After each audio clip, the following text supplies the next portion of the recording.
Welcome to HP trends of new fashion new ideas. Biryani சாப்பிட்டேன் ஞாயிற்றுக்கிழமை. அதோட மீனும் சாப்பிட்டேன். ரெண்டையும் நல்லா வயிறு முட்டை சாப்பிட்டேன். சாப்பிட்டு போய் கட்டில படுத்துக்காங்க.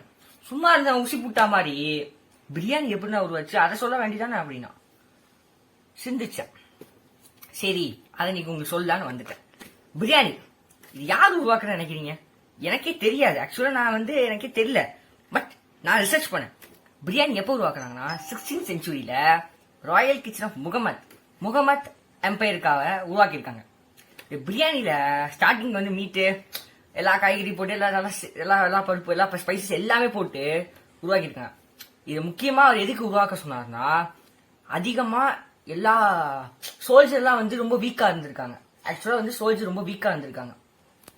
சோ அவர் சொல்றாரு, என்ன சொல்றாருன்னா, இந்த சோல்ஜருக்கு ரொம்ப பவர் கொடுக்குற மாதிரி ஏதாவது ஒண்ணு செய்யுங்க கிச்சன்ல. அப்ப அவர் யோசிச்சிருக்காரு. கிச்சன்ல இருக்கிறவரு இருக்கிற எல்லாத்தையும் கொண்டு உள்ள போட்டு நல்லா கிண்டி இருக்காரு. அதுதான் சாப்பிட்டு இருக்காங்க.